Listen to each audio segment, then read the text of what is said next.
શ્રીમદ ભાગવત કથાને આગળ વધારીએ. દિવસ 5. નલ કુબેર અને મણિગ્રીવનો ઉદ્ધાર. ગોપીઓ વારંવાર કાનાની ફરિયાદ યશોદાને કરતી હોવાથી મા યશોદાને ગુસ્સો ચડ્યો. અત્યંત વહાલા સુકુમાર તોફાની કાનને આજે હું સજા કરું. ગોપીઓની ખૂબ ફરિયાદ આવે છે. માએ નક્કી કર્યું આજે કાનને ખાંડણિયા સાથે બાંધી દઉં. કાનુડાને 2 હાથ પકડી ખાંડણિયા પાસે ઊભો રાખ્યો. દોરીથી બાંધવા માંડ્યા. દોરી ખૂટવા લાગી.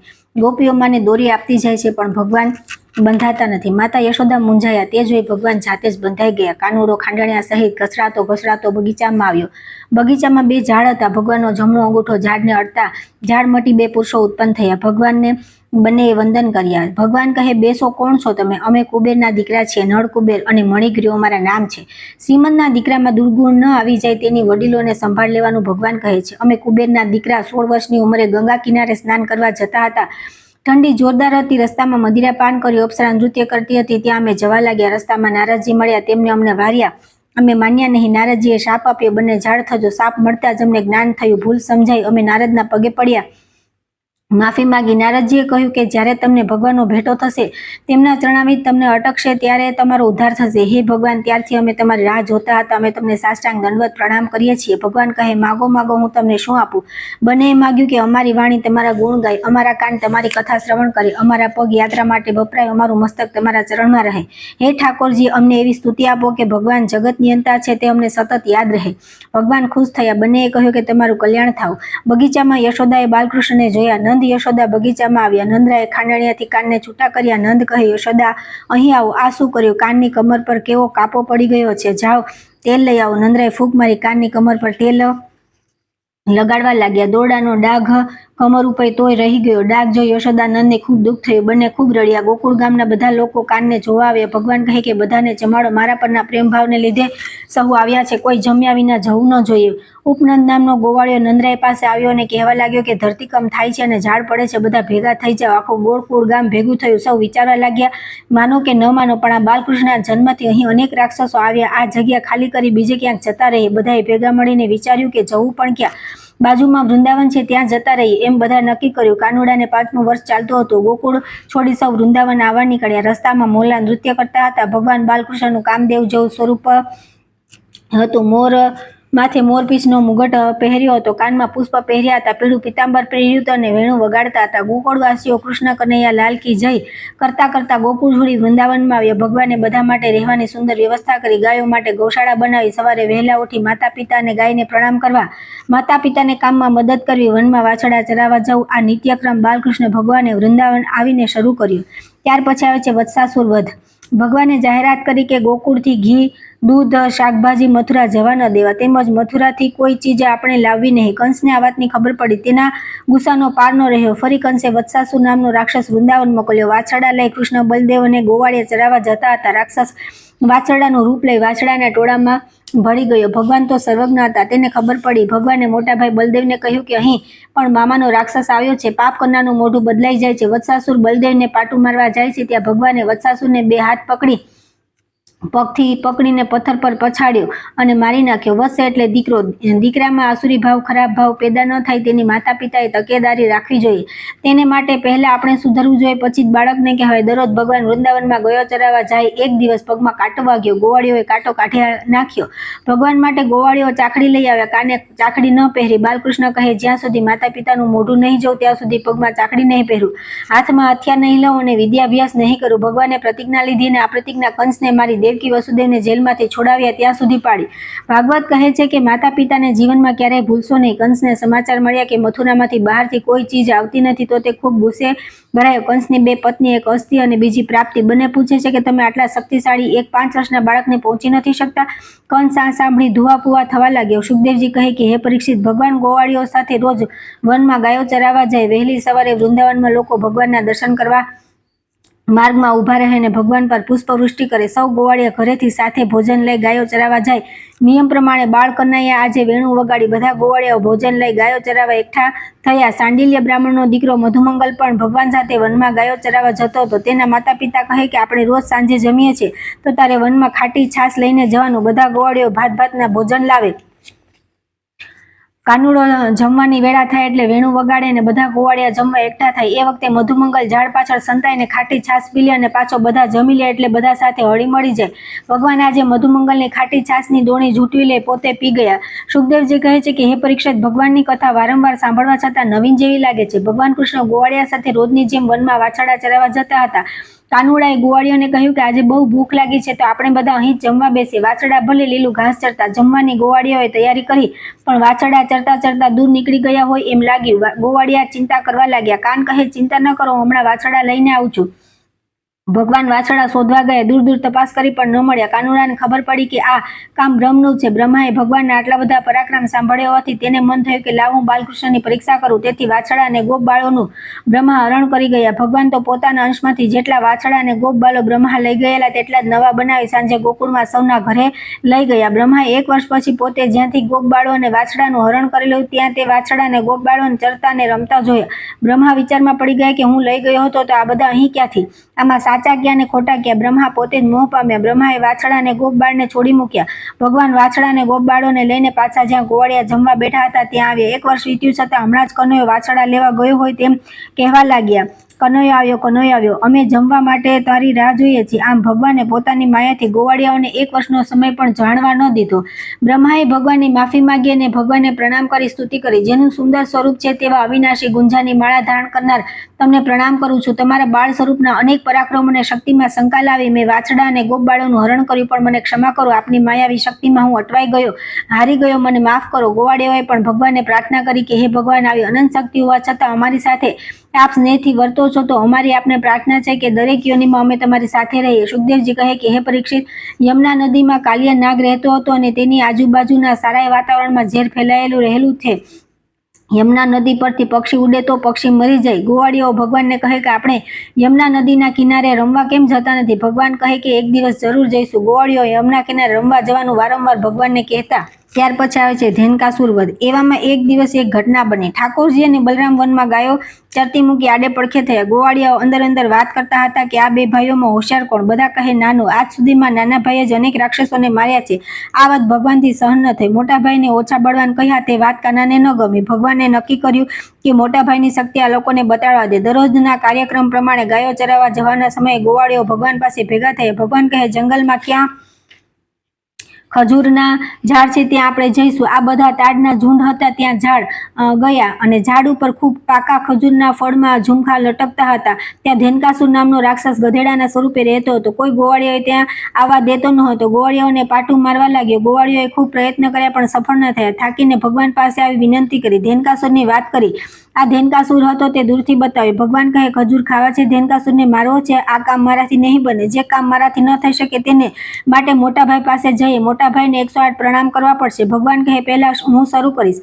મોટાભાઈ પાસે બધા આવ્યા. ભગવાન કહે દાઉજી, અમારે ખજૂર ખાવા છે. આ મહાભયંકર ગધેડો ધેનકાસુર અમને ખાવા દેતો નથી. આપ તેનો સંહાર કરો. દાઉજીએ ધેનકાસુરના 2 પગ પકડી જમીન પર જોરથી પછાડી સંહાર કર્યો. ગોવાળિયાઓ દાઉજીની જય, બલરામ ભૈયા કે જય બોલવા લાગ્યા. આકાશમાંથી પુષ્પની વૃષ્ટિ થઈ. ત્યાર પછી આવે છે નાગદમન. બીજા દિવસે દાઉજી થાકેલા હતા. ગાયો ચારવા ન ગયા. ભગવાન કહે મિત્રો, રોજ તમે યમુનાજીના ધરા પાસે જવાનું કહો છો તો આજે આપણે ત્યાં રમવા જઈએ. યમુનાજીના ધરા પાસે આવ્યા. ઠાકોરજી કહે કે આપણે ગેડી દડાની રમત રમીએ. જે નિશાન ચૂકે તે દડો લઈ આવે. ભગવાને યમુનાના ધરામાં દડો નાખી દીધો. ગોવાળિયો કનૈયો હાર્યો, કનૈયો હાર્યો, કનૈયો દડો લઈ આવે એમ કહેવા લાગ્યા. પીતાંબરનો કચોટો મારી ભગવાન યમુનાના ધરામાં પડ્યા. ધરામાં નાનકડા બાળકને જોઈને નાગણો કહેવા લાગી કે આ અમારો કાલીનાગ સ્વામી જાગશે તો તને મારી નાખશે. અમને તેથી બાળ હત્યાનું પાપ લાગશે. તું આવ્યો કેવી રીતે? માર્ગ ભૂલી ગયો કે તારા દુશ્મને તને ખોટો રસ્તો બતાવી દીધો? ચોક્કસ તારો કાળ ખૂટી ગયો છે. તું શા માટે અહીં આવ્યો? બાલકૃષ્ણ કહે કે હે નાગણો, હું માર્ગ ભૂલ્યો નથી. મથુરામાં હું જુગાર રમતા રમતા કાલિયા નાગનું માથું હારી ગયો છું અને તે લેવા અહીં આવ્યો છું. નાગણો કહે કે તું આટલો સુંદર છતાં તારી માતાનો અણમાની તો લાગે છે, નહીં તો તને અહીં ના આવવા દે. ભગવાન કહે કે મારી માતાના અમે 2 દીકરા જ છીએ. તેમાં હું નાનો છું ને કૃષ્ણ મારું નામ છે. હે નાગણો, તમારા પતિદેવ કાલીનાગને જગાડો. મારે તેની સાથે યુદ્ધ કરવું છે. યમુનાના કિનારે ગાયો ભાંભરવા લાગી. ગોવાળિયાઓ કાનઘર ધરામાંથી બહાર ના આવ્યો એટલે દોડતા દોડતા નંદ, યશોદા, બલરામને બોલાવા ગયા.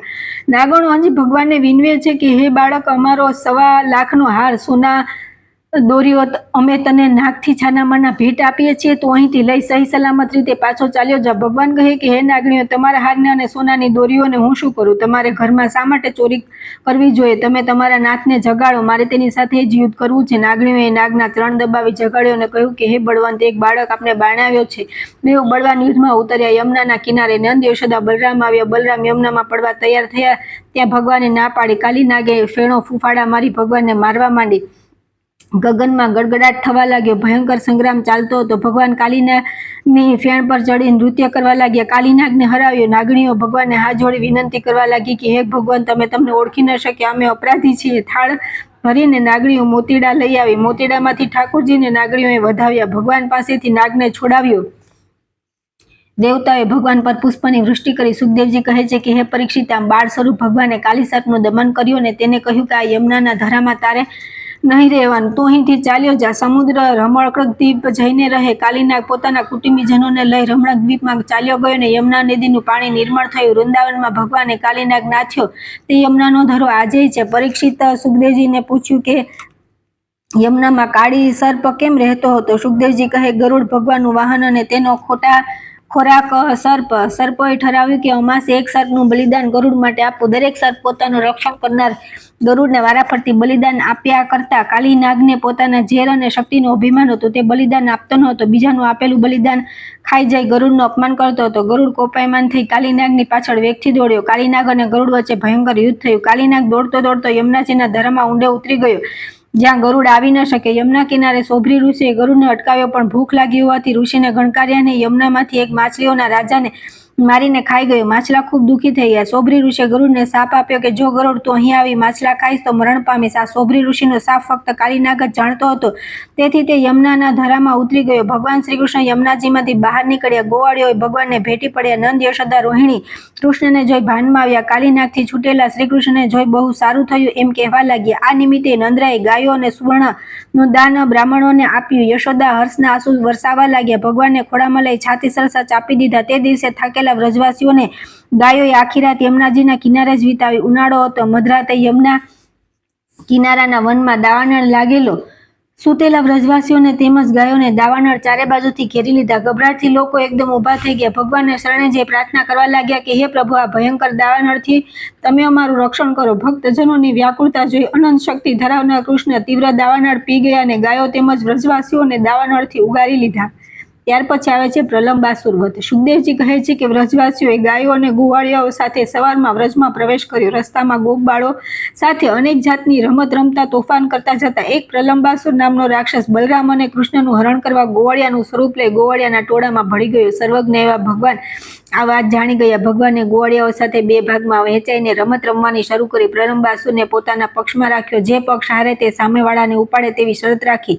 ભગવાનના પક્ષવાળા હારી ગયા. દરેક સામા પક્ષનાને ઉંચકતા હતા. પ્રલંબાસુરે બલરામને ઉંચક્યા. બલરામે પોતાનું વજન પર્વત જેટલું કરી નાખ્યું. પ્રલંબાસુરની ચાલ ધીમી પડી. તેણે રાક્ષસનું રૂપ ધારણ કર્યું. બલરામે વજ્ર જેવી મુઠ્ઠી બનાવી પ્રલંબાસુરના માથામાં મારી. પ્રલંબાસુરે મોટી ચીસ પાડી પૃથ્વી પર પડ્યો અને મરી ગયો. ગોવાળિયાઓ કહેવા લાગ્યા કે બહુ સારું કર્યું. બલરામને ભેટી પડ્યા. દેવતાઓએ આકાશમાંથી બલરામ પર પુષ્પની વૃષ્ટિ કરી. ત્યાર પછી ગોવાળિયાઓ રમતમાં લીન બન્યા. ગાયો વાછરડા એક વનમાંથી બીજા વનમાં દાખલ થઈ ગયા, જ્યાં દાવાનળ સળગી ઉઠ્યો. ગાયો વાછરડા ગોવાળિયાઓનું આજીવિકાનું સાધન હતા. તેઓ ગભરાઈ ગયા.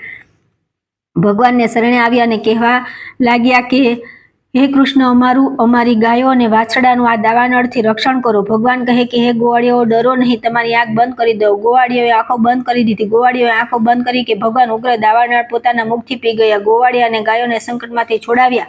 વાંસળી વગાડતા ગોપબાળો સાથે સાંજે ભગવાન વૃંદાવનમાં પધાર્યા, જ્યાં ગોપીઓ ભગવાનના દર્શનની રાહ જોતી ઊભી હતી. સુખદેવજી કહે કે હે પરીક્ષિત, ગોવાળિયાઓએ કૃષ્ણે અમને દાવાનળથી બચાવ્યા, પ્રલંબાસુરનો સંહાર કર્યો વગેરે કૃષ્ણ અને બલરામના પરાક્રમો વૃંદાવનમાં નર નારીઓને કહી સંભળાવ્યા. આ સાંભળી લોકો વિસ્મય પામ્યા અને કૃષ્ણ અને બલરામ સાક્ષાત ભગવાન વૃંદાવનમાં પધાર્યા છે એમ માનવા લાગ્યા. ત્યાર પછી આવે છે ચીરહરણ. ઉનાળાની ઋતુ પછી હવે વર્ષા ઋતુની શરૂઆત થઈ. વ્રજમાં વરસાદ પડવા લાગ્યો. વહેલી સવારે નિત્યક્રમ પ્રમાણે ગોવાળીઓ કૃષ્ણ બલરામ સાથે ગાયો ચરાવવા વનમાં જાય. માર્ગમાં ગોપીઓ ભગવાનને ફૂલથી વધાવે. સુંદર ભગવાનનું પ્રત્યક્ષ સ્વરૂપ જોતા ગોપીઓ વિચારે છે કે ભગવાન આપણી સાથે રાસ રમે, આપણે એક થઈ જઈએ. માક્ષર મહિનામાં રેતીના માતાજી કાત્યાયની બનાવે, પૂજા કરે, વ્રત ઉપવાસ કરે. પાછળ ત્યાગ અને સ્વાર્થ હોવા જોઈએ. ગોપીઓની ઈચ્છા ભગવાન સાથે રાસ રમવાની હતી. કાત્યાયની માતાની રેતીની મૂર્તિ બનાવી નક્કી કર્યું કે 1 મહિનો અવિષ્યાન જમીશું. ધર્મ સાધવા ભગવાને આપણને શરીર આપ્યું છે તેને સાજું રાખવું જોઈએ. વહેલી સવારે ઉઠી ગોપીઓ નાહી ધોઈ માતાજીનો મંત્ર જપ કરે. કાત્યાયની મહામાયા મહાયોગીની ધીશ્વરીએ નંદ ગોપ સુતમ દેવી પતિ મેં કુરુતે નમઃ. નાની નાની ગોપીઓ વ્રત કરે છે. ઠાકોરજી જુએ છે. નિર્દોષ બાલિકાઓ યમુનામાં નિર્વસ્ત્ર થઈને સ્નાન કરે છે. આ જાહેર સંસ્થાનમાં બાલિકાઓ આમ નિર્વસ્ત્ર સ્નાન કરે તે ઠીક ન કહેવાય એમ કૃષ્ણે વિચાર્યું. ગોપીઓ જેવી સ્નાન કરવા યમુનામાં પડી કે તરત જ ભગવાને વેણું વગાડી. ગોપીઓ વેણું સાંભળતા કનૈયાને મળવા આતુર થઈ ગઈ, પણ જોયું તો વસ્ત્રો કિનારા પર ન હતા. કનૈયો બધી ગોપીઓના વસ્ત્રો લઈ કદમના ઝાડ પર ચડી ગયેલા. શ્રી કૃષ્ણ ગોવિંદ હરે મુરારી, હે નાથ નારાયણ વાસુદેવાય. ગોપીઓ ભગવાનને યાદ કરવા લાગ્યા. આજે જ વૃષભાનુ રાજાની દીકરી રાધા પણ ગોપીઓ સાથે નિર્વસ્ત્ર થઈ સ્નાન કરવા યમુનાજીમાં પડેલી. હવે શું કરવું? ગોપીઓ ભગવાનને વિનંતી કરવા લાગી. ભગવાન કહે, અહીં આવી કપડાં લઈ જાઓ. ગોપીઓએ ભગવાનની માફી માંગી. ભગવાને ગોપીઓના કપડાં આપ્યા અને કહ્યું કે હે ગોપીઓ, તમે કાત્યાયની માતાનું વ્રત કરી નિર્વસ્ત્ર યમુના નદીમાં સ્નાન કર્યું, તેથી જળ દેવતાના તમે સૌ અપરાધી થયા છો. ગોપીઓએ પોતાની ભૂલ કબૂલી, ભગવાનને વંદન કર્યા.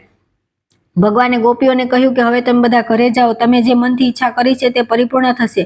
ગોપીઓએ વિનંતી કરી કે ભગવાન ચાલો આપણે રાસ રમીએ. કૃષ્ણ ભગવાને કહ્યું કે હે ગોપીઓ, જાહેરમાં નિર્વસ્ત્ર સ્નાન કરવાની ભૂલ કરી છે. હાલ તમે વ્રજમાં જાઓ. તમે બધીએ ખરા હૃદયથી માતા કાત્યાયનીનું વ્રત કર્યું છે, તેથી આવતી શરદ પૂનમે દિવસે જરૂર મારી સાથે રાસ રમશો. આમ ઠાકોરજીના કહેવાથી ઠાકોરજીનું ધ્યાન કરતી કરતી બધી ગોપીઓ પોતપોતાના ઘરે ગઈ.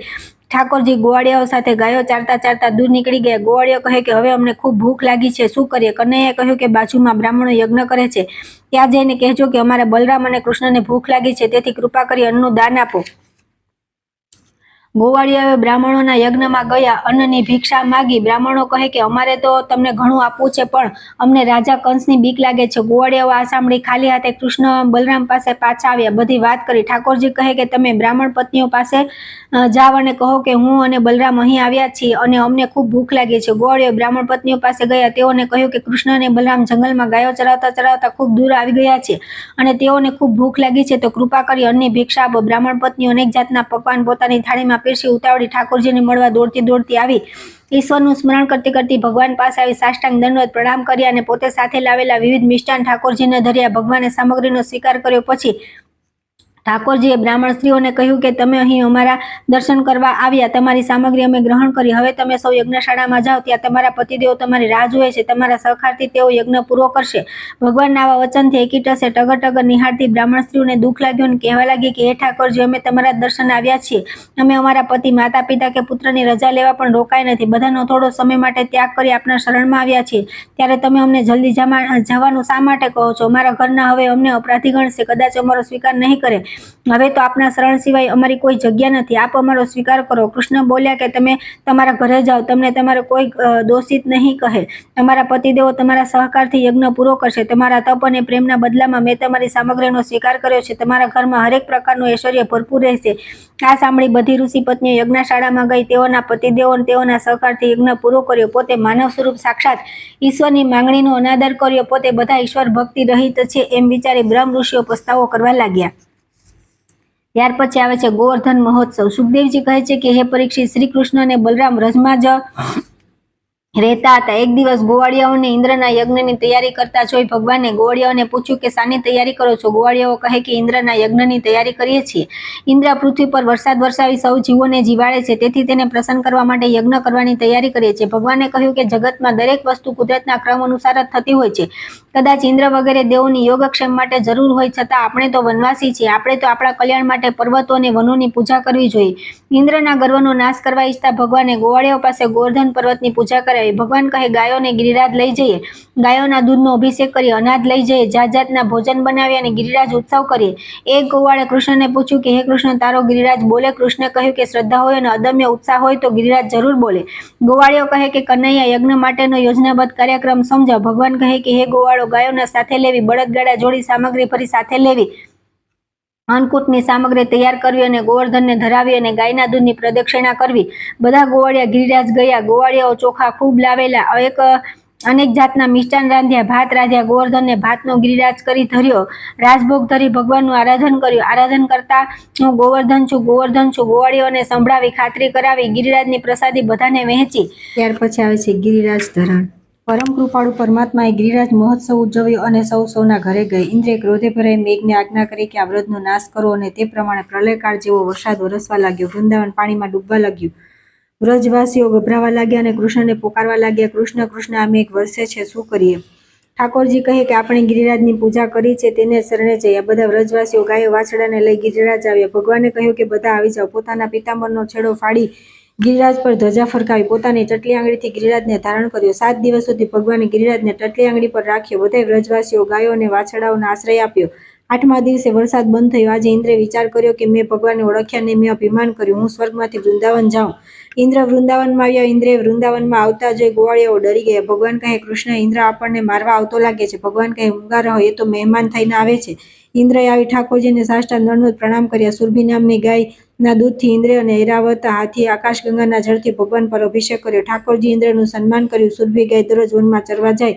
પાંડેય બ્રાહ્મણે સુરભી દોવા દેતી નથી. બ્રાહ્મણે જોયું તો સાંજે સુરભી ગાય ઊભી રહી. ઠાકોરજીને તેના દૂધનું પાન કરતા જોયા. પાંડેય બ્રાહ્મણોને કહ્યું કે બ્રહ્મ શબ્દ લેનાર બ્રાહ્મણ મારા મંદિરમાં સ્થાપન કરશો એટલે હું આવી. શ્રીનાથ દ્વારમાં શ્રીનાથજીનું મંદિર બનાવ્યું. ઠાકોરજી બિરાજમાન થયા. સુખદેવજી કહે કે હે પરીક્ષિત, આમ ઠાકોરજીએ ગિરિરાજને ટતલી આંગળી પર તોડ્યા અને ઇન્દ્રનું અભિમાન તોડ્યું. ભગવાન કહે કે ઇન્દ્રને સત્તા અને લક્ષ્મીનું ખૂબ અભિમાન વધી ગયેલું. અહંકારથી અંધ થયેલા લોકો મારા હાથમાંનો દંડો જોતા નથી. ઇન્દ્રના અહંકારને તોડવા જ મેં ઇન્દ્રનું અપમાન કરેલું. લક્ષ્મી અને સત્તામાં અભિમાનીને મારું સ્મરણ કરાવવા, યાદ દેવડાવવા સૌ પ્રથમ તેની સત્તા અને લક્ષ્મીનો હું નાશ કરું છું. સુખદેવજી કહે કે હે પરીક્ષિત, આજે એકાદશી હતી. ઠાકોરજી નંદરાય અને યશોદાને લઈ યમુના કિનારે આવ્યા. વ્રત કરી રાત્રે 12 વાગ્યા સુધી તીર્થ કાંઠે જ રાત્રિ વ્યતીત કરવાની હતી. રાત્રે 2:30 વાગ્યે વરુણના દૂતો આવી નંદરાયને ઉપાડી ગયા. નંદરાયને ન જોતા ગોવાળિયાઓ બૂમાબૂમ કરવા લાગ્યા. નંદરાય ક્યાં ગયા, ક્યાં ગયા? ઠાકોરજી કહે તમે શાંત થાવ, હું શોધવા જાઉં છું. ઠાકોરજી નંદરાયને શોધવા નીકળ્યા. ઠાકોરજીને ખબર પડી ગયેલી કે વરુણના દૂતો ઉપાડી ગયા છે. શ્રીકૃષ્ણ વરુણ પાસે ગયા. ભગવાનને આવેલા જોઈ વરુણે ઊભા થઈ સાષ્ટાંગ દંડવત પ્રણામ કર્યા. મારા દૂતોએ ભૂલ કરી છે, હું માફી માંગુ છું. આમ પિતા પ્રેમી પ્રભુ, આપના પિતા નંદરાયને લઈ જાઓ. નંદરાયને લઈ ઠાકોરજી એમના કાંઠે આવ્યા. ગોવાળિયાએ પૂછવા લાગ્યા કે નંદરાય ક્યાં ગયેલા? ભગવાન કહે વૈકુંઠમાં.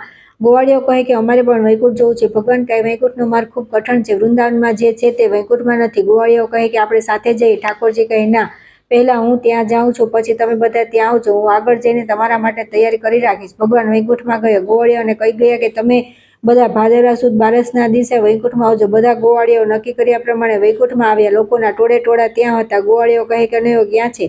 ક્યાંય ન દેખાયો. બીજા દિવસે દર્શન થયા. થોડીવાર દર્શન થયા ત્યાં તો ટેરો આવી ગયો. ગોવાળિયાઓ કહે કે અમારો કનૈયો, અમારો કનૈયો. વૈકુંઠના છડીદાર કહે કે અહીં તો વૈકુંઠાધિપતિ રહે છે, કનૈયો નથી. ત્રીજો દિવસ થયો. અહીં વૈકુંઠમાં ગોવાળિયાઓનો કોઈ ભાવ પૂછતું નથી. ચોથા દિવસે કનૈયો ગોવાળિયાઓ પાસે આવીને બધાને કહેવા લાગ્યા કે અમારે વૈકુંઠમાં રહેવું નથી. અહીં અમે નંદકુંવર ક્યાંથી લાવીએ? ભગવાને પોતાની યોગ શક્તિથી ગોવાળિયાઓને પોતાના ઘરે પહોંચાડી દીધા. ત્યાર પછી આવે છે રાસલીલા. સુખદેવજી કહે છે કે હે પરીક્ષિત રાજા, ઠાકોરજીએ ગોપીઓને 1 વર્ષ બાદ શરદ પૂનમના દિવસે રાસ રમવાનું વચન આપેલું. 1 વર્ષ બાદ શરદ પૂનમના દિવસે 11 વર્ષ અને 52 દિવસના કૃષ્ણ વ્રજની ગોપીઓ સાથે રાસ રમ્યા. 33 કરોડ દેવતાઓ બ્રહ્માને વિનંતી કરી કે શરદ પૂનમ છે, માસ લંબાવજો, અમે ભગવાનની રાસલીલા જોઈ નથી. વૃંદાવનના બગીચામાં ઠાકોરજી રાસ રમવાના છે, તે અમારે જોવાની ઈચ્છા છે. નારદજીએ બ્રહ્માને કહ્યું કે મને ગોપી બનાવી દો, મારે ઠાકોરજી સાથે રાસ રમવો છે. બ્રહ્માજીએ નારદને ગોપી બનાવી દીધા. ઠાકોરજીએ યોગમાયાનો આશ્રય કરી યમુના કિનારે વેણુ વગાડી. વેણુનો અવાજ સાંભળી 21,600 ગોપીઓ પોતપોતાના કામ છોડી આંફળી ફાફડી યમુના કિનારે આવી. ઠાકોરજીની વેણુ સાંભળવા યમુના કિનારે માનવ મહેરામણ ઉમરાયો.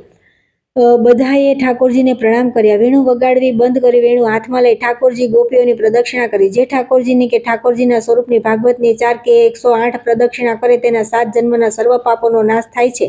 પ્રદક્ષિણા કરતા ભગવાને પ્રાર્થના કરવી કે હે પ્રભુ, હું આમ જ આજીવન પર્યંત હરતો ફરતો રહું. પ્રદક્ષિણા કરી ભગવાને ગોપીઓને કહ્યું કે હે ગોપીઓ, મારા પરના અનન્ય ભાવના લીધે આપ સૌ અહીં આવી છો. હું તમારું સન્માન કરું છું. તમારા સ્વજન, પતિ, માતા પિતાને કહ્યા વગર ઉઘાડા પગે આવી છો તે બરાબર નથી. તમે મારા તરફના ઉત્કટ પ્રેમના લીધે ઉઘાડા પગે દોડી આવી તેનો મને આનંદ છે, પણ હવે તમે વહેલી તકે ઘરે જાઓ. 1 વર્ષ સુધી જેમણે ફક્ત કનૈયાને મળવાની તાલાવેલીમાં કનૈયાને ચિત્તમાં ધારણ કરી તપસ્યા કરી હતી તેને પાછા ઘરે જવાનું ઠાકોરજીએ કહ્યું, તેથી ગોપીઓને ખૂબ આઘાત લાગ્યો. ગોપીઓએ વિનંતી કરી કે હે કૃષ્ણ, તમે કહી તે વાત સાચી, પણ અમને જવાબ આપો કે માણસને મોક્ષ કઈ રીતે મળે? ભગવાને કહ્યું કે માણસ સદંતર મોહ છોડે ત્યારે જ તે મોક્ષ પ્રાપ્ત કરી શકે. તો હે કૃષ્ણ, અમે અમારા સર્વસ્વનો ત્યાગ કરી ફક્ત તમારા શરણે આવ્યા છીએ. ભગવાને કહ્યું કે હે ગોપીઓ, તમે જીતી, હું હાર્યો. હું ગોપીઓનો દેવાદાર છું. યમુના કિનારે બે ગોપીઓ વચ્ચે એક કાન, એમ રાસની રચના કરી. પરમ કૃપાળુ પરમાત્માએ દરેક ગોપીઓને માથામાં વેણી પહેરાવી, પગમાં ઝાંઝર પહેરાવ્યા, પોતે પણ પહેર્યા, દરેકને પુષ્પની માળા પહેરાવી, પોતે પણ પહેરી, અને રાસક્રીડા શરૂ થઈ. આકાશમાં સ્વર્ગમાંથી રાસલીલા જોવા 33 કરોડ દેવતાઓ હાથમાં પુષ્પ લઈને આવેલા.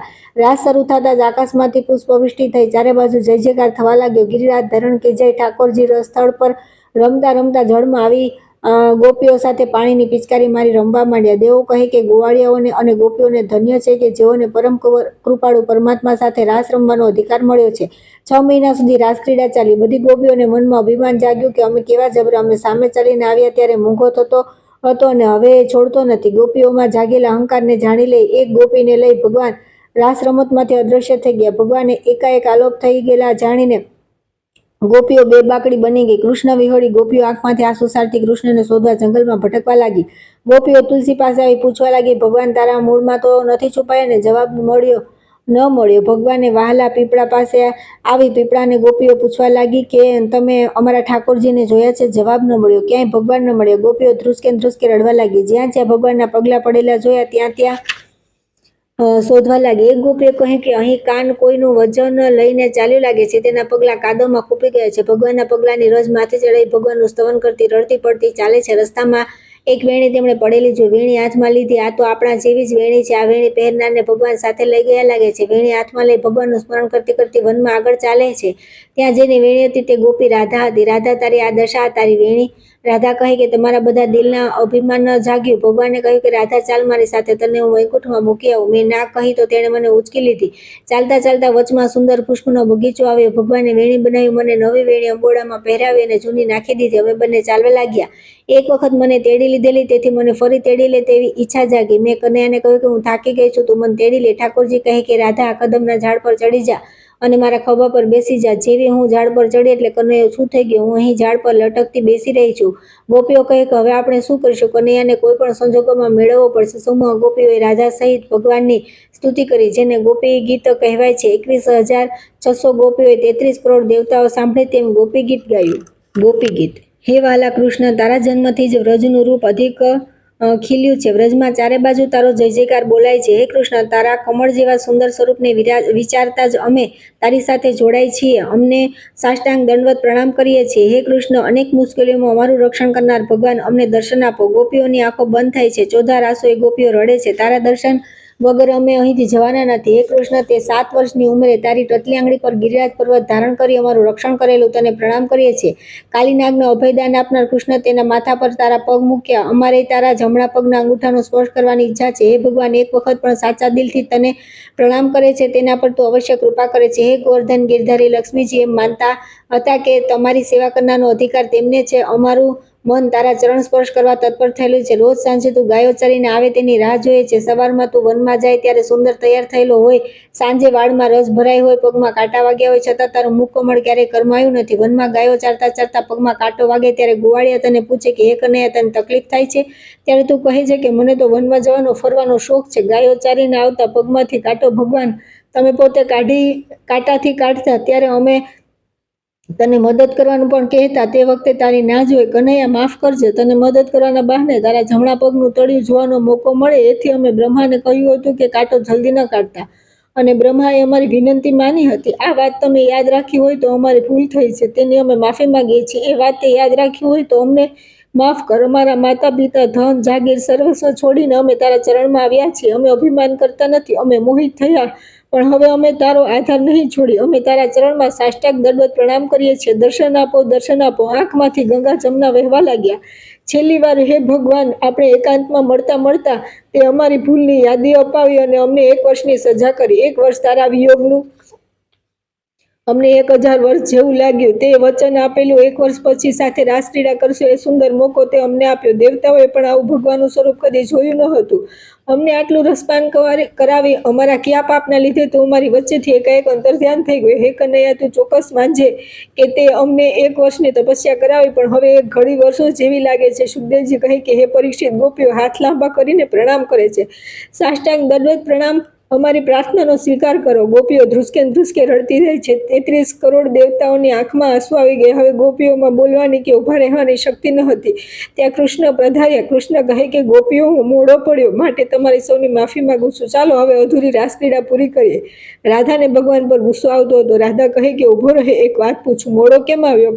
ક્યાં ગયેલો? કૃષ્ણ કહે કે મારા ગુરુ દુર્વાસા મુનિ ભૂખ્યા હતા, તેમને સામગ્રી આપવા ગયો હતો. હું અડધી સામગ્રી જ આપીને આવ્યો છું, અડધી તમે આપી આવો. મારું અધૂરું કામ તમે પૂરું કરો. દુર્વાસા મુનિને ગોપીઓ જમાડવા ચાલી. યમુનાજીમાં ઘોડાપુર આવ્યા હતા. ગોપીઓ કહે કે હે માં યમુના, અમારા ગુરુજી ભૂખ્યા છે, કૃપા કરી અમને માર્ગ આપો. યમુનાજીએ માર્ગ આપ્યો. ગોપીઓએ અનેક મિષ્ટાન દુર્વાસા મુનિને જમાડ્યા. જલ્દી જમાડી ગોપીઓ પાછા યમુનાજીમાં ઘોડાપુર આવેલા જોઈ ગોપીઓ યમુનાજીને વિનંતી કરવા લાગી કે હે માં યમુના, અમારો કનૈયો અખંડ બ્રહ્મચારી હોય તો અમને માર્ગ આપો. ગોપીઓની વિનંતી સાંભળી માં યમુનાએ ગોપીઓને માર્ગ કરી આપ્યો. યમુનામાં પૂર ઓછા થયા. ગોપીઓ કનૈયા પાસે આવીને કહે, હે કનૈયા, તને નમસ્કાર. તારા ગુરુજી નવ ગજના નમસ્કાર. આજે ફરીથી ભગવાને ગોપીઓ સાથે રાસક્રીડા શરૂ કરી. રાધાનું મોઢું ચોળ્યું. ભગવાને કહ્યું, પહેલી વાર મેં બધાને વેણી પહેરાવેલી. એ વખત નથણી પહેરી રાસ રમવાનો શો છે. જેને નથણી ન પહેરી હોય તે રાસક્રીડા ન કરે. રાસનો રંગ ખૂબ જામ્યો. ગોપીઓ કહેતી હતી, નાચી લો. બધા ખૂબ નાચ્યા. રાધા એક બાજુ બેઠી હતી, નાચતી ન હતી. ભગવાને ઝાપટ મારી રાધાની નથ લઈ લીધી. કોઈ દિવસ ન રમ્યા હોય તેવા રાસનો રંગ જામ્યો. રાધા કહેવા લાગી, રાસ રમતા મારી નથ ખોવાણી જડી હોય તો હે કનૈયા આપી દે. કનૈયા કહે, તે ક્યાં ખોવાણી? રાધા કહે, તે લઈ લીધી. ભગવાને રાધાજીને નથ આપી દીધી. ભગવાન કહે, રાધા વિના સારું વંશ સૂનું લાગે છે. હજારો ગોપીઓ સાથે રમી રાસક્રીડા પૂરી કરી. કાનુડો ગોપીઓને કહે કે હે ગોપીઓ, હું ગમે ત્યાં જઈશ, પણ તમારા પ્રેમને ક્યારેય નહીં ભૂલું. ગોપીઓએ ભગવાનની માફી માંગી. રાસક્રીડાનો અર્થ. રાસક્રીડા એટલે માણસ સૂતો હોય ત્યારે 21,600 મનની ઇન્દ્રિયો નાડીઓ હોય છે. તેમાંથી માણસ જાગે ત્યારે 16,108 વૃત્તિઓ કામ કરે. તેને એકત્રિત કરી ભગવાનમાં જોડી દઈ શકીએ તો ભગવાનનો સાક્ષાત્કાર થાય. ભગવાનના નામની માળા ફેરવતા મન ભંગવું ન જોઈએ. મનને ભગવાનમાં સ્થિર કરવા માણસે કોશિશ કરવી જોઈએ. ત્યાર પછી આવે છે કંસવધ. સુખદેવજી કહે છે કે હે પરીક્ષિત, કૃષ્ણના ચારે બાજુથી વખાણ સાંભળાવા લાગ્યા. બાલકૃષ્ણનો જય જયકાર થવા લાગ્યો અને મથુરામાં કંસનો જીવ કડીએ કપાવા લાગ્યો. પોતાની દરબારમાં સભામાં કંસ કહેવા લાગ્યા કે તમે બધા નામર્દ છો. એક નાનકડા છોકરાને મારી શકતા નથી.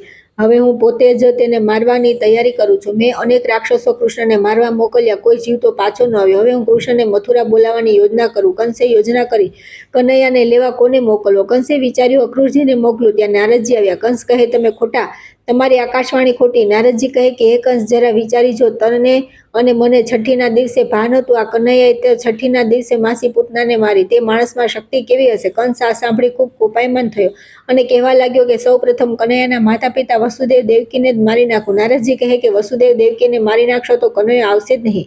તેને જેલમાં નાખો. કંસે બહેન બહેનેવીને લોઢાની સાંકળે બાંધી જેલમાં નાખ્યા. દેવકી વસુદેવને કહે કે આપણા નસીબ તો જુઓ, દીકરાનો જન્મ થયો, જન્મતા જ શું થઈ ગયું? હવે મળવાનો સમય આવ્યો ત્યારે જેલમાં. કંસે અક્રૂરને બોલાવ્યા અને કહ્યું કે તમારે એક કામ કરવાનું છે.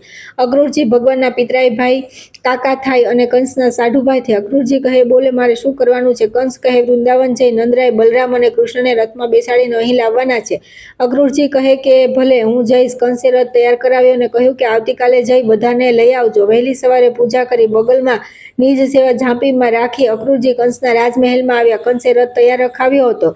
અક્રૂરજીને રથમાં બેસાડ્યા. ડાબા હાથમાં ચાબુક અને જમણા હાથમાં લગામ આપ્યો. અક્રૂરજી વિચારે છે કે હું કનૈયાને લેવા જાઉં ન જાઉં, નિર્ણય ન કરી શક્યા. રથ આગળ ને આગળ ચાલે છે. રથ ધીમો પડી ગયો. અક્રૂરજી વિચારે છે કે હું ક્યાં છું, ક્યાં જાઉં છું, નિર્ણય ન કરી શક્યા. સાંજે ગાયો ચારી ભગવાન ઘરે ગયા. તેમના પગલા જોઈ અક્રૂરજી રથમાંથી ઉતરી આડોટવા લાગ્યા. લગામ હાથમાં રાખી ચાલતા અક્રૂર ગોકુળમાં આવ્યા.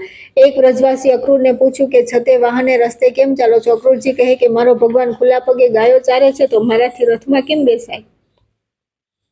ધીમે પગલે અક્રૂરજી નંદરાયના ઘરે આવ્યા. ઠાકોરજી ગાયો ચારી સ્નાન કરી ભોજનની તૈયારી કરતા હતા. નંદરાયને ખબર પડી કે અક્રૂરજી આવે છે. અક્રૂરજીને આવકાર આપ્યો.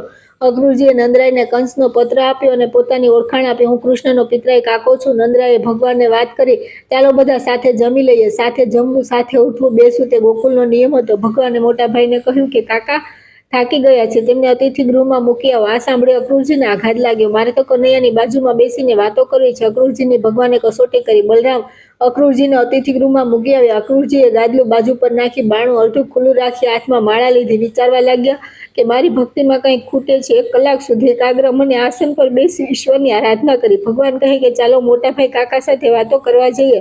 રાતે 12:30 વાગે દરવાજો ખખડાયો. અક્રૂરજીએ દરવાજો ખોલ્યો. કૃષ્ણ બલરામને સાક્ષાત દીઠા. સાષ્ટાંગ દંડવત પ્રણામ કર્યો. અક્રૂરજી કહે કે હું કંસના દૂત તરીકે આવ્યો છું તમને મથુરા લઈ જવા.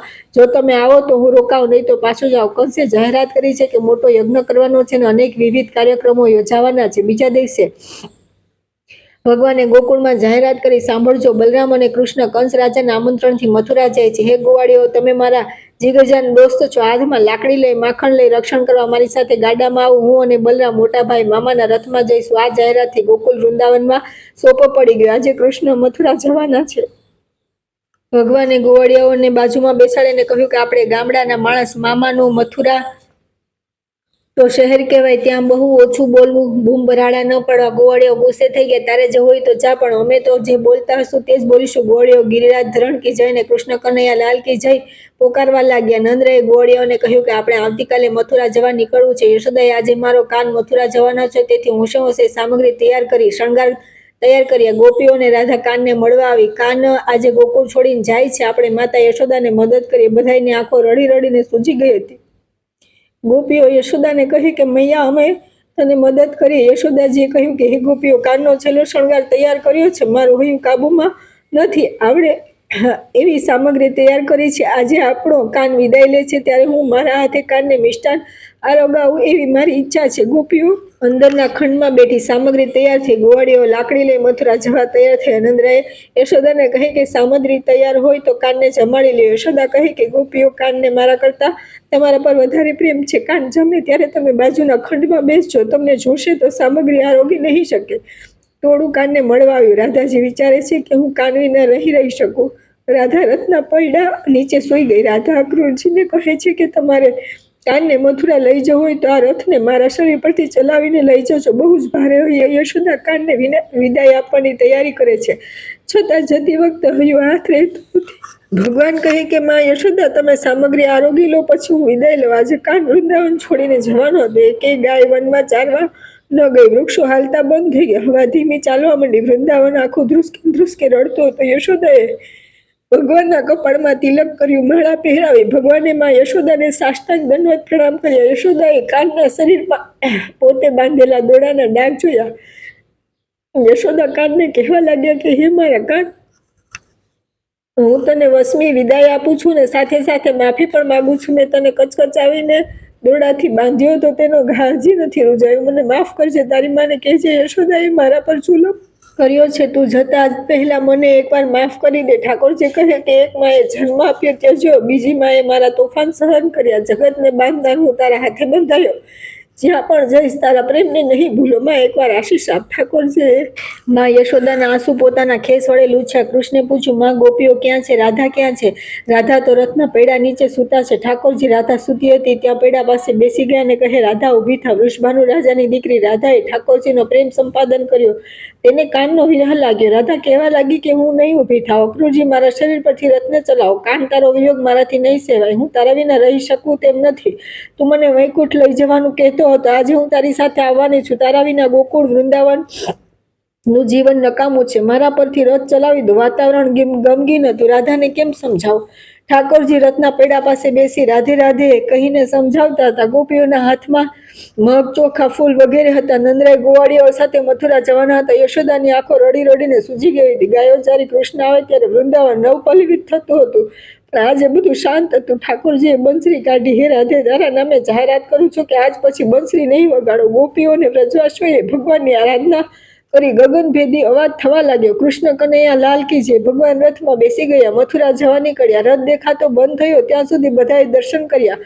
ગોપીઓ લાંબા હાથ કરી પ્રાર્થના કરવા લાગી. ગોવિંદ દામોદર માધવેથી સજ્જનોનો વિયોગ બહુ વિકટ છે. યશોદાએ નંદરાયને કહ્યું કે મથુરાનું કાર્ય પતાવી કાનને લઈ વહેલામાં વહેલી તકે પાછા આવી જજો. અક્રૂરજીએ રથ ચલાવી યમુનામાં સ્નાન પાન કર્યા. ભગવાને યમુનાજીમાં ડૂબકી મારતા અક્રૂરજીને વૈકુંઠના દર્શન કરાવ્યા. મથુરામાં કૃષ્ણને આવવાની તૈયારી કરવામાં આવી. અક્રૂરજીએ કાન અને બલરામને કહ્યું કે પહેલા મારા ઘરે જમીને પછી જાઓ. ભગવાન કહે મામાનું નોતરું છે, પહેલા ત્યાં જવા દો.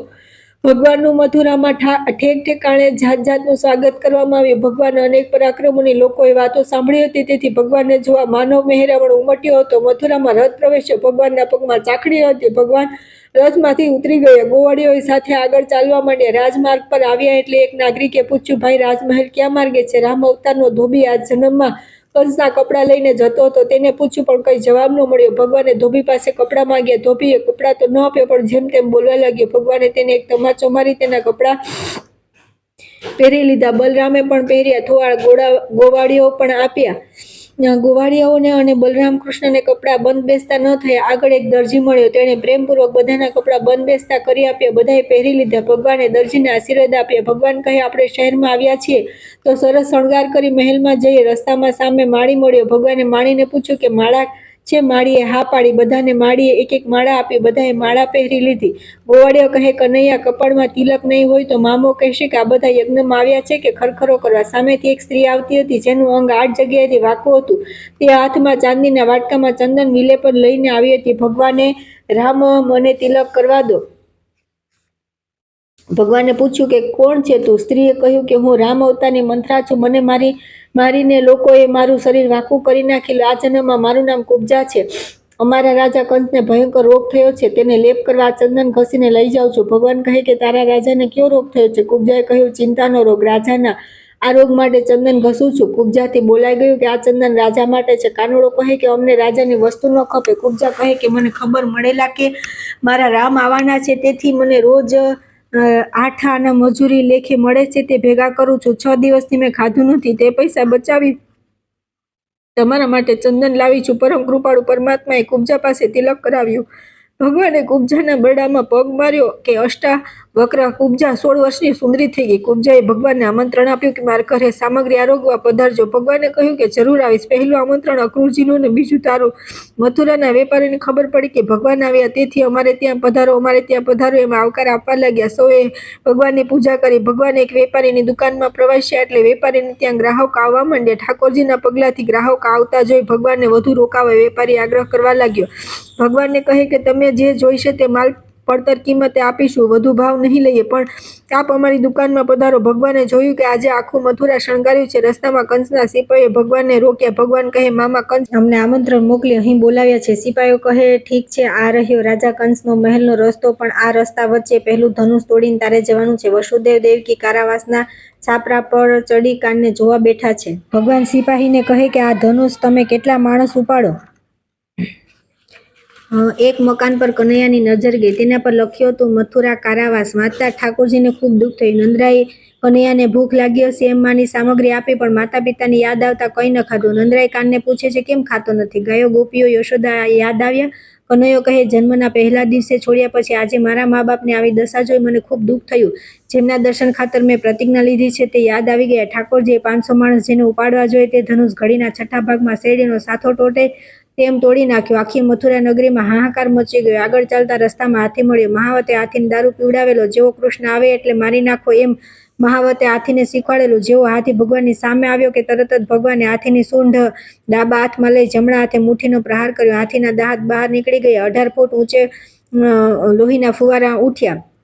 ઠાકોરજીએ હાથીનું પૂંછડું ખેંચ્યું. છેલ્લો શ્વાસ લેતા હાથીનો સંહાર થયો. મથુરાના પહેલા દરવાજે ધનુષ તોડ્યું. બીજા દરવાજે હાથીનો સંહાર કર્યો. જાણે કંઈ ન બન્યું હોય તેમ ત્રીજા દરવાજે આવ્યા. ત્યાં કુસ્તીબાજ મલ્લનો ચાણૂર અને મુષ્ટિક ઉભેલા હતા. ભગવાન તે બંનેને પૂછ્યું કે તમે બંને કેટલા વર્ષના છો? 75-76 વર્ષના લાગો છો. હું તો 16 વર્ષનો છું. મને મારશો તો લોકો કહેશે કે કંસે બાળકને મારી નાખ્યો. આજુબાજુમાં ઉભેલા કરોડો લોકો હાય કરતા હતા. ઠાકોરજીએ લોકોને કહ્યું કે ધીરજ રાખો. ભગવાને હસતા હસતા ચાણૂર અને મુષ્ટિકને કહ્યું કે આપણે કુસ્તી કેમ કરવાની છે? ચાણૂર અને મુષ્ટિક ભગવાનને પૂછે છે કે તને કુસ્તી લડતા આવડે છે, તરતા આવડે છે? ભગવાને હા કહી. હાથે ખભે ખભે કુસ્તી આવડે છે? ભગવાને હા કહી. ધનુષ તીર કામઠાથી યુદ્ધ આવડે છે? ભગવાને હા કહી. હવે ભગવાને ચાણૂર મુષ્ટિકને પૂછ્યું કે તમને તરતા આવડે છે? ના. ચોરી કરતા? હા, ચોરી કરતા આવડે છે. ભગવાન કહે તમે મામા કંસના વફાદાર છો, તમને બધું જ આવડવું જોઈએ, બધી તૈયારી હોવી જોઈએ. શુકદેવજી કહે છે કે હે પરીક્ષિત રાજા, ત્રીજા દરવાજે ચાણૂર મુષ્ટિક જોડે ભયંકર રણસંગ્રામ ભગવાને ખેલ્યો. ચાણૂર મુષ્ટિક મહાબળવાન હૃષ્ટપુષ્ટ હતા. ભગવાને બળદેવજીને કહ્યું કે આનો સંહાર કર્યા વિના છૂટકો નથી. કાને ચાણૂરનો સંહાર કર્યો. બળદેવજી ઘડીના છઠ્ઠા ભાગમાં મુષ્ટિકનો સંહાર કર્યો. ભગવાને મંચ પર બેઠેલા મામા કંસને પગેથી કચડ્યો અને તેનો સંહાર કર્યો. બળદેવજી કહે કે હવે આપણે અહીંથી જઈએ. ત્યાં તો કંસની બે પત્નીઓ અસ્તી અને પ્રાપ્તિ ત્યાં આવ્યા. ભગવાન કહે મામી તમને હું પગે લાગુ છું. બહેનનો ચોટલો ખેંચનારની આ દશા થાય છે. કંસનો સંહાર કરી પછી ભગવાને પોતાની માતા દેવકીના પિતા ઉગ્રસેનને મથુરાના રાજા બનાવ્યા. જે પોતાના જ્ઞાતિજનો કંસના સિતમથી મથુરા છોડી ગયેલા તેઓને ફરી બોલાવી સર્વ સગવડો આપી મથુરામાં રાખ્યા. ત્યાંથી પરમ કૃપાળુ પરમાત્મા સીધા મથુરાના કારાવાસમાં ગયા અને દેવકી વસુદેવને જેલમાંથી છોડાવ્યા. માતા પિતાને આટલા લાંબા સમય મળતા ભગવાન ધ્રુસકે રડવા લાગ્યા. દેવકી વસુદેવ પણ આટલા વર્ષે પુત્રનું મિલન થતા ગાંડા ઘેલા થઈ ગયા. દેવકી વસુદેવને કહેવા લાગ્યા કે વસુદેવ તમને યાદ છે કે મેં સંકલ્પ કર્યો હતો કે જ્યારે મારો કનૈયો પાછો મને મળશે ત્યારે હું લાખ ગાયોનું દાન કરીશ. નંદરાય વસુદેવને કહે કે હે દેવકી વસુદેવ, આ તમારી મૂડી તમે સાચવી લો. બળદેવજીએ નંદરાયને કહ્યું કે તમે જ અમારા માતા પિતા છો. તમારો સ્નેહ પ્રાપ્ત કરી જન્મથી આવડા મોટા થયા છીએ. અહીં સગા સ્નેહી સ્વજનોને સુખી કરી અમે તમને મળવા વ્રજમાં જરૂર આવશું. વસુદેવ કૃષ્ણ કનૈયાના જાતકર્મ સંસ્કાર કરાવ્યા, કપડાં પહેરાવ્યા. ભગવાને નંદરાયને પ્રણામ કર્યા. મોટા ભાઈ રથ તૈયાર કર્યો. વસુદેવ દેવકીને કહ્યું કે આપણે નંદરાયને ગોકુળ જવા વિદાય આપીએ.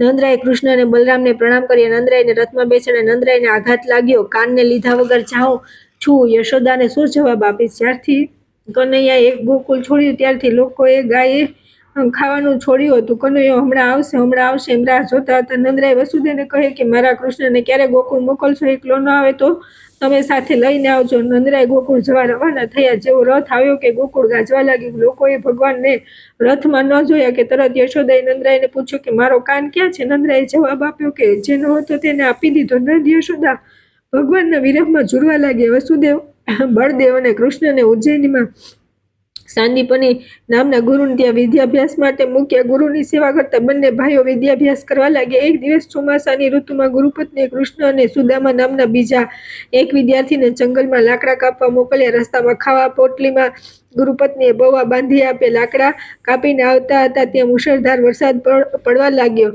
નદીમાં પૂર આવ્યું. આગળ જવાય એમ ન હતું. બંને જણા એક ઝાડ પર ચડી ગયા. સુદામાને ભૂખ લાગી. ગુરુપત્નીએ આપેલા પૌવા યાદ આવ્યા. કૃષ્ણને પૂછ્યું તારે પૌવા ખાવા છે? કૃષ્ણએ ના કહી. સુદામાએ થોડા પૌવા ખાધા. થોડી વારે ફરી પૌવા સુદામાએ પૂરા કર્યા. ઘણું મોડું થતાં કૃષ્ણે સુદામાને કહ્યું કે લાવ કંઈક હોય તો મને ભૂખ લાગી છે. સુદામા કહે પૌવા તો હું બધા જ ખાઈ ગયો. ભગવાને કહ્યું કાંઈ વાંધો નહીં. આશ્રમમાં સાંદીપની ઋષિએ કૃષ્ણ અને સુદામાને ન જોયા. પોતાની પત્નીને પૂછે કૃષ્ણ સુદામા ક્યાં છે? પત્ની કહે કે મેં લાકડા લેવા જંગલમાં મોકલ્યા છે. સાંદીપનીએ પત્નીને ઠપકો આપ્યો. આટલા મુશળધાર વરસાદમાં ક્યાં લાકડા લેવા જંગલમાં મોકલ્યા? સવારે વરસાદ ઓછો થતાં કૃષ્ણ અને સુદામા લાકડાનો ભારો લઈ આશ્રમમાં આવી ગયા.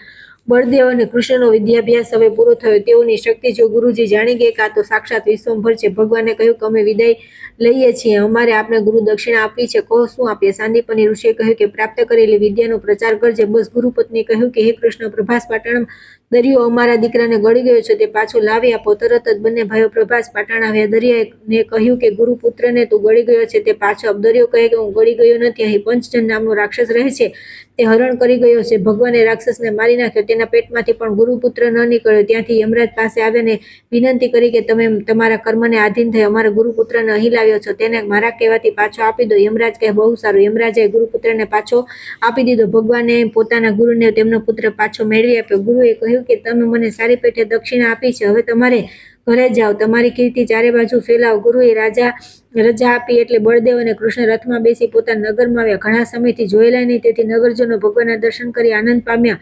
પરમ કૃપાળુ પરમાત્મા મથુરા નગરીમાં વિરાજમાન હતા. ગોકુળમાં નંદરાય, યશોદા, ગોપીઓ અને વ્રજવાસીઓ ભગવાનની રાહ જોતા હતા. તે જ વખતે હસ્તિનાપુરથી તેમની ફોઈબા કુંતાજીનો સંદેશો આવ્યો. કૃપા કરી વહેલામાં વહેલી તકે અહીં આવી જજો. સંદેશો મળતા ઠાકોરજી અક્રૂરને ત્યાં ગયા. અક્રૂરે કહ્યું કાકા, તમારી બહેન મારી ફોઈબાનો સંદેશો આવ્યો છે, મને જલ્દી બોલાવે છે. તમે હસ્તિનાપુર ફોઈબા પાસે જાઓ અને કહો કે હું વહેલી તકે તમને મળવા આવું છું. ઉદ્ધવજી ભગવાનના પરમ ભક્ત, મિત્ર અને મંત્રી હતા. વિદ્યાભ્યાસ કરી ભગવાન આવ્યા એટલે મળવા આવ્યા હતા. વસુદેવ દેવકીએ ઉદ્ધવનું સન્માન કર્યું. 8 દિવસથી ભગવાનનું હૈયું કાબુમાં નહોતું. ગોકુળથી વારંવાર સંદેશો આવતા હતા. ગોકુળવાસીઓ કાન આવ્યો એમ સતત વિચારતા હતા. નંદ, યશોદા સહિત સૌ પાદર બેસી કનૈયાની રાહ જોતા હતા. ભગવાને પોતાના પરમ મિત્ર ઉદ્ધવને કહ્યું કે તમે ગોકુળ જાઓ, મારા માતા પિતાને અને ગોપીઓને મારો સંદેશો આપી મારા વિરહથી દુઃખી મનવાળાને પ્રસન્ન કરો. સંદેશો હું મોઢેથી નહીં લખાવું છું, તેમ લખો. વસુદેવ દેવકી બાજુમાં બેઠા છે. કંઈ પણ લખતા પહેલા બહુ ધીરજથી વિચાર કરી ભગવાને લખાવ્યું. શરીર મારું અહીંયા છે, મન તમારા ચરણમાં છે. મારા અનેક તોફાનો સહન કરનારી યશોદામાં પિતા નંદરાયને મારા સાષ્ટાંગ દંડવત પ્રણામ છે. તમારી વસમી વિદાય લઈ તમને છોડી મથુરા આવ્યો છું, પણ મારું મન ગોકુળમાં છે. મન વચન કર્મથી તમારા ચરણ કમળમાં સાદર પ્રણામ. હે ઉદ્ધવ, મારો સંદેશો માં યશોદા અને નંદરાયને આપજો. મારી ગાયો પર મારા વતી હાથ ફેરવજો, ઘાસ નાખજો, મારી લાકડી ખૂણામાં રાખજો. મારા વતી ગાયોને મારી યાદ આપી વહાલ કરજો. આટલું કહેતા ઠાકોરજીનું હૈયું ભરાઈ આવ્યું. હે નંદરાય, યશોદા, આ ઉદ્ધવને મેં તમારી પાસે મોકલ્યો છે. તે તમને અહીંની બધી વિગત આપશે. તેને ગોપીઓ પાસે લઈ જજો. ગોપીઓને કહેજો કે હે ગોપીઓ, તમે મને એટલો વશ કર્યો છે કે હું તમારી સાથે જ છું. ઠાકોરજીની આંખમાંથી દળદળ આંસુ વહી જાય છે. હે ઉદ્ધવ, મારું પિતાંબર ઓઢો, મારા રથમાં જાઓ. સમયની ગણતરી કરશો. રથમાં ઉદ્ધવજીને બેસાડ્યા. રથ ગયો દેખાયો ત્યાં સુધી ભગવાન જોઈ રહ્યા. સાંજે યશોદા નંદરાયના દરવાજામાં રથ આવ્યો. લાગ્યું કાન આવ્યો. કાનને ન જોતા નંદ યશોદાને આઘાત લાગ્યો. નંદરાયે ઉદ્ધવજીનો સત્કાર કર્યો. નંદરાયે મથુરાના સમાચાર પૂછ્યા. અમારો કાન ક્યારે આવશે? નંદ યશોદા કનૈયાના ગયા પછી ફક્ત પાણી પર રહેતા હતા. અમે અમારા કનૈયાને ક્યારે દર્શન કરીશું?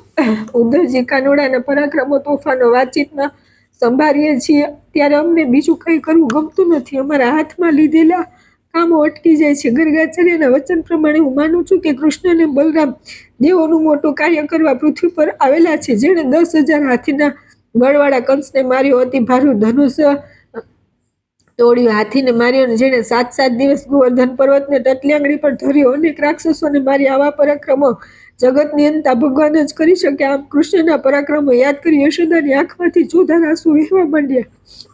ભગવાન પ્રત્યે અનહદ પ્રેમ જોઈ ઉદ્ધવજી આનંદ પામ્યા અને બોલ્યા કે હે નંદરાય, યશોદા, તમે પરમ ભાગ્યશાળી છો. પરમ કૃપાળુ પરમાત્મા પુત્ર સ્વરૂપે આપને ત્યાં પધાર્યા. આપે વાત્સલ્ય ભાવે આટલો સમય ઠાકોરજી સાથે વ્યતીત કર્યો. તમારે હવે શું કરવાનું બાકી છે? તમારું જીવન કૃતકૃત્ય થયું. ઠાકોરજી તમને આપેલા વચન પ્રમાણે થોડા સમયમાં જ વ્રજમાં પધારશે. તમારું માતા પિતાનું પ્રિય કરશે. તમે બંને ખેત કરોમાં થોડા જ વખતમાં તમે કૃષ્ણના દર્શન કરશો. પોતે નિર્ગુણ નિરાકાર અજન્મા હોવા છતાં પૃથ્વી પર માનવ રૂપે જન્મ લે છે ત્યારે માનવ સહજ રીતે જ વર્તન કરે છે. ઉદ્ધવજી નંદ યશોદાને કહે છે કે મને તમારા કનૈયાની ગૌશાળા બતાવો. ઉદ્ધવ ને ગૌશાળામાં લઈ ગયા. ઉદ્ધવજીનું પીળું પિતાંબર જોઈ ગાયો ભાંભરવા લાગી. ચારે બાજુથી અવાજ સંભળાવા લાગ્યો. કૃષ્ણ કનૈયા લાલ કી જય, ગિરિરાજ ધરણ કી જય. ઉદ્ધવજી આ ગોકુળવાસીઓનો ઠાકોરજી માટેનો ઉત્કટ પ્રેમ જોયો ત્યારે લાગ્યું કે આ બધા કૃષ્ણ વિના કેમ રહેતા હશે. વહેલી સવારે યમુના પાન કરી ગોપીઓને ભગવાનનો સંદેશો આપીશ એમ વિચારતા હતા. નંદરાયના બારણે કાનનો રથ આવેલો જોઈ ગોપીઓને લાગ્યું કે કનૈયો આવ્યો લાગે છે. બધી ફૂલ લઈ કાનુડાને વધાવવા આવી. તે જ ક્ષણે મહારાણી યમુનાનું સ્નાનપાન કરી ઉદ્ધવજી આવ્યા. 21,600 ગોપીઓ ફૂલ લઈને ઊભી હતી. ગોપીઓ વિચાર કરે છે કે આ કૃષ્ણ જેવા દેખાવવાળો કોણ છે અને ક્યાંથી આવ્યો હશે. ગોપીઓ હસતી હસતી ઉદ્ધવજીને વીંટળાઈ વળી. શ્રી કૃષ્ણનો તમારા માટેનો સંદેશો લાવ્યો છે એમ ઉદ્ધવજીએ ગોપીઓને કહ્યું એટલે ઉદ્ધવજીને આસન પર બેસાડ્યા. સારી રીતે સત્કાર કર્યો.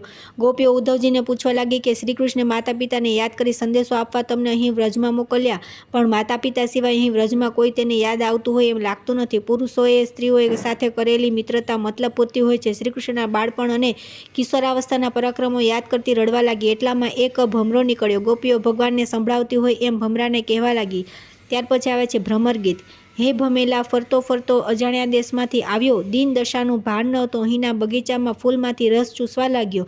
મદમસ્ત થયો. તને કોઈએ કહ્યું કે ગોકુળના ફૂલથી મથુરાના ફૂલ વધુ રસવાળા છે એટલે તું ત્યાં ચાલ્યો ગયો.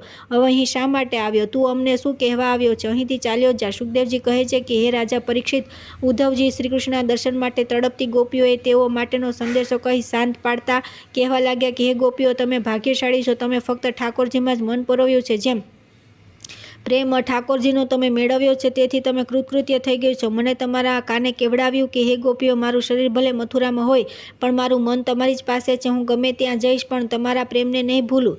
ગોપીઓ ભગવાનનો સંદેશો સાંભળી ગાંડી ગેલી થઈ ગઈ. ભગવાનના સંસ્મરણ ગાવા લાગી. ઉદ્ધવજી ગોપીઓનો શોક દૂર કરવા કેટલોક સમય કૃષ્ણના ગુણગાન કરતા વ્રજમાં રહ્યા. વ્રજવાસીઓના દિવસો ઉદ્ધવજીની સાથે ઠાકોરજીના ગુણગાન કરતા આનંદમાં વ્યતીત થયા. પછી નંદરાય, યશોદા, ગોપીઓ વ્રજવાસીઓએ જાત જાતની ભેટો કાનને આપવા ઉદ્ધવજીને આપી કહેવા લાગ્યા કે અમારું બોલ્યું ચાલ્યું માફ કરજો, એકવાર કાનને કહેજો કે અહીં જરૂર પગલાં પાડે. ઉદ્ધવજી વ્રજમાંથી વિદાય થઈ મથુરા આવ્યા. પરમ કૃપાળુ પરમાત્માને નંદરા, યશોદા, ગોપગોપીઓ અને વ્રજવાસીઓએ જે વિવિધ ભેટો મોકલી હતી તે બલરામ અને કૃષ્ણને આપી.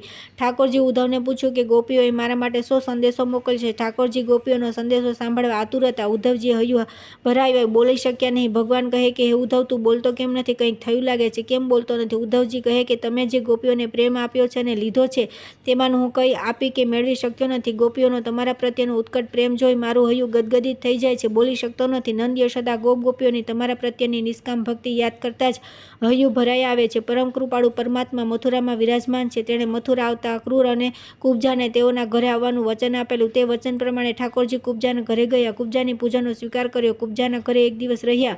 પછી ઠાકોરજી બલરામ અને ઉદ્ધવજી સાથે અક્રૂરજીના ઘરે ગયા. ઠાકોરજી અને બલરામે કાકા અક્રૂરને પ્રણામ કર્યા. સામે અક્રૂરે પણ વંદન કર્યા.